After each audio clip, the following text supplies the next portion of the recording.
Hey guys, welcome back to the channel. आज का video special है क्योंकि आज का वीडियो है मार्वल और डीसी को लेकर।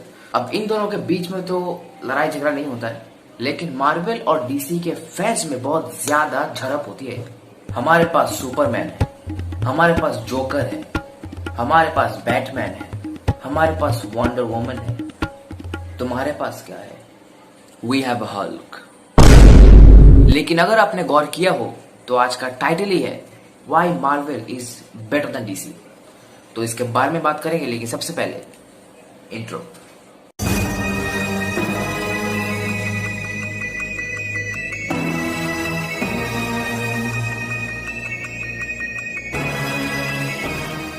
तो हमारी इस वीडियो की शुरुआत हम शुरुआत से करते हैं।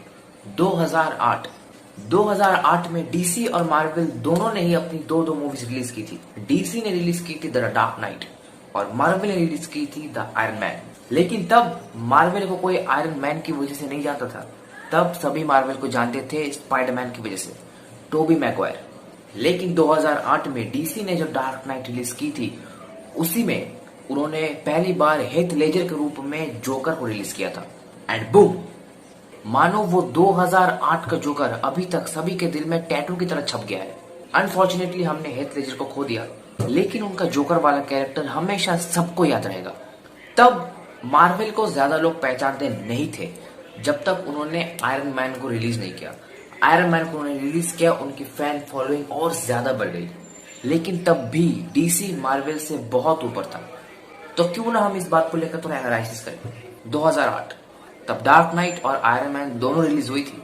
तब डार्क नाइट की वजह से डीसी बहुत ऊपर चली गई, लेकिन मार्वल अभी भी थोड़ा नीचे था पॉपुलैरिटी के हिसाब से। बैटमैन की ट्रिलॉजी जो 2005, 2008 और 2012 में रिलीज हो गई थी, उसके बाद ही उन्होंने 2013 में मैन ऑफ स्टील रिलीज की। बल्कि उनके पास पहले से 2006 में एक सुपरमैन ऑलरेडी था। यही डब्ल्यूबी की सबसे बड़ी प्रॉब्लम है, वो एक ही एक्टर पे कभी स्टिक नहीं रहते। 2006 में जो सुपरमैन था उसको हटा के उन्होंने 2013 में हेनरी कैविल को लॉन्च किया। हमें लगा शायद बाद में जाकर क्रिश्चियन बेल और हेनरी कैविल को हम देखेंगे, लेकिन नहीं। 2016 बैटमैन वर्सेस सुपरमैन, उस फिल्म में बेन एफ्लेक क्रिश्चियन बेल को ठेंगा दिखाकर बाहर निकल गए। लेकिन उसके बावजूद बैटमैन वर्सेस सुपरमैन एक बहुत ही सुपरहिट मूवी रही। सबने बेन एफ्लेक को बैटमैन के रूप में बहुत अच्छी तरह से एक्सेप्ट किया। लेकिन हम बात कर रहे हैं डब्ल्यूबी के बारे में। डब्ल्यूबी ने फिर से एक नया एक्टर असाइन कर लिया है बैटमैन के रोल के लिए, और उनका नाम है एडवर्ड, यानी कि रॉबर्ट पैटिंसन। अब मुझे नहीं पता ये स्नाइडर वर्स के साथ रॉबर्ट पैटिंसन को कैसे मैच कराएंगे, या फिर शायद स्नाइडर वर्स को डिलीट ही करते। लेकिन अगर ऐसा हुआ तो डीसी फिर से बहुत नीचे चली जाएगी। तो 2013 तक डीसी ने रफ्तार पकड़ ली थी जब उन्होंने मैन ऑफ स्टील रिलीज की। वही मार्वल भी धीरे धीरे अपनी रफ्तार पकड़ रहा था। उन्होंने थॉर डार्क वर्ल्ड और आयरन मैन 2 भी 2014 तक रिलीज कर दिया था। 2012 में रिलीज हुई थी अवेंजर्स की पहली फिल्म, जहां पे सारे हीरोज एक साथ यूनाइट हो गए थे। वो थी मार्वल की सबसे पहली और सबसे बड़ी सक्सेस उन साल में। 2013 के बाद डीसी की अगली फिल्म 2016 में आई थी। बीच में उन्होंने बहुत सारे एनिमेटेड सीरीज और एनिमेटेड मूवीज रिलीज किए थे, लेकिन वो डीसी एक्सटेंडेड यूनिवर्स में लागू नहीं चल रहे।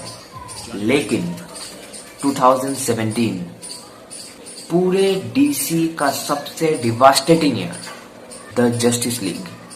अगर आप डीसी को बोलोगे कि अपने सबसे बड़े और सबसे बुरे फिल्म, मतलब जो बॉक्स ऑफिस में फ्लॉप कर गया, ऐसी कोई फिल्म बताओ तो वो बिना हिचकिचाए जस्टिस लीग का नाम कह देगा। Batman versus Superman, man of steel और वंडर वुमन, इन तीनों मूवीज का सक्सेस देखकर सभी को ये उम्मीद हुई थी कि जस्टिस लीग 2017 में धूम मचा देगी। लेकिन जिस फिल्म को बॉक्स ऑफिस तोड़ना था, वो खुद ही को तोड़ बैठा। जस्टिस लीग बुरी तरह से फ्लॉप हो गई और डीसी एक्सटेंडेड यूनिवर्स फिर से बहुत जोर से नीचे बैठ गया। तब तक मार्वल ऑलरेडी बहुत सारे मूवीज रिलीज कर चुका था। 2017 में उन्होंने थॉर रैग्नारॉक और Guardians of the Galaxy volume 2 release की थी। उसके पहले Ant Man, Avengers Age of Ultron, Guardians of the Galaxy, Captain America Civil War, तो टेक्निकली 2017 में जस्टिस लीग की वजह से मार्वल डीसी से बहुत ऊपर चला गया।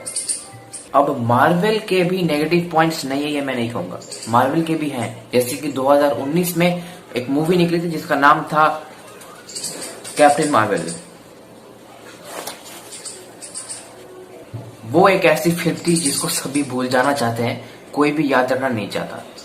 अब जस्टिस लीग की फेलियर का बहुत बड़ा रीजन है जैक स्नाइडर का डायरेक्शन से निकल जाना। उनके फैमिली में एक प्रॉब्लम आया था जिसकी वजह से डायरेक्शन का जिम्मा जॉस वेडर को दिया गया था, जिन्होंने एज ऑफ अल्ट्रॉन भी डायरेक्ट किया था। और 2018 और 2019 में मार्वल के साथ क्या हुआ ये मुझे बताने की तो कोई जरूरत नहीं है। 2018 में इन्फिनिटी वॉर और 2019 में एंड गेम ने जो धूम मचाई है, उसके बाद डीसी को मानो सभी भूल ही गए। लेकिन फिर भी डब्ल्यूबी ने पूरी कोशिश की डीसी को जगाए रखने की वंडर वुमन 1984 और एक्वामैन के साथ। मुझे लगता है वंडर वुमन ने शायद अपना काम किया था, लेकिन एक्वामैन ने अपने नाम की तरह फिल्म को भी पानी में डुबा दिया। लेकिन डीसी की जान में जान तब आई जब जैक स्नाइडर वापस आए और उन्होंने बनाई justice league the Snyder's cut. ये 4 घंटे की लंबी फिल्म डीसी के असली फॉर्म को सामने लाई। हमने 2017 की जस्टिस लीग को भुलाकर अपना मन बनाकर हमने 2021 के स्नाइडर कट को देखा और मानो प्यासे के पास कुआं खुद चल के आ गया। लेकिन उसके बाद भी डीसी हमेशा मार्वल से पीछे रहेगी। इसका एक वैलिड रीजन है कंटिन्यूटी, क्योंकि 2008 में भी हमने बैटमैन देखा है, 2021 में भी हमने बैटमैन देखा है, 2008 में भी हमने आयरन मैन देखा है, 2021 में भी 2019 में भी हमने आयरन मैन को देखा है। लेकिन 2008 में बैटमैन थे क्रिश्चियन बेल और अब बन गए हैं बेन एफ्लेक। लेकिन 2008 में जो बंदा था आज भी वही बंदा है, रॉबर्ट डाउनी जूनियर, और आयरन मैन के रोल में हम किसी और को सोच भी नहीं सकते। तो ये एक बहुत ही बड़ा और वैलिड रीजन है कि मार्वल क्यों डीसी से बेटर है।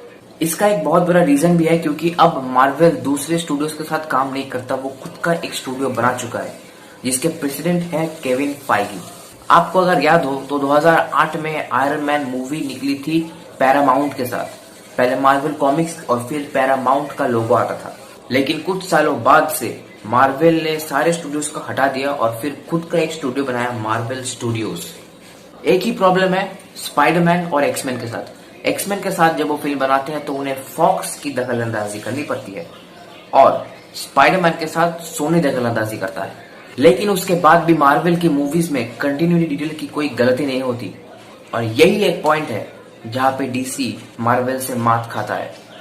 तो भाई मेरी बात सिंपल है, डीसी ने अपने पूरे एक्सटेंडेड यूनिवर्स में बहुत सारे मूवीज ऐसे भी रिलीज किए हैं जो सुपर हिट रही, जैसे द डार्क नाइट, उसके बाद man of steel, Batman versus Superman, Snyder cut. लेकिन कुछ मूवीज ऐसी थी जिनके बारे में डब्ल्यूबी को सोचना चाहिए और डब्ल्यूबी को इस बारे में भी सोचना चाहिए कि क्यों ना एक कैरेक्टर के लिए बस हम एक ही एक्टर को चूज करें, फुल एंड फाइनल।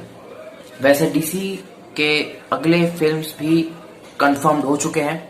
2022 में फ्लैश भी रिलीज होगी, फ्लैश की अपनी सोलो मूवी, और फिर रॉबर्ट पैटिंसन का बैटमैन भी आने वाला है। वैसे अगर हम मार्वल की भी बात करें तो मार्वल भी पीछे नहीं है। मार्वल ने इस साल बहुत सारे सीरीज और मूवीज रिलीज करने वाली है, जैसे कि हमने WandaVision देख लिया, falcon and the winter soldier देख लिया, लोक भी हमने कुछ हफ्ते पहले खत्म कर दिया। अब 24 नवंबर में आने वाला है हॉकाई, सितंबर में आने वाला है शांग-ची, दिसंबर में आने वाला है नो वे होम। नो वे होम का ट्रेलर हमें मोस्ट प्रोबेबली अगस्त में ही मिल जाएगा, मतलब इस महीने में हमें ट्रेलर मिल जाएगा। तो इस वीडियो का अगर हम कंक्लूजन करें तो मेरी बात है कि मार्वल डीसी से बेटर है और मुझे लगता है शायद डीसी को अपना खुद का भी एक स्टूडियोज बना लेना चाहिए ताकि डब्ल्यूबी अपना हाथ ना डाले। अब अगर हमें कुछ करना है तो बस वो है इंतजार। तब तक के लिए इस वीडियो में इतना ही। Good bye, Vande Mataram.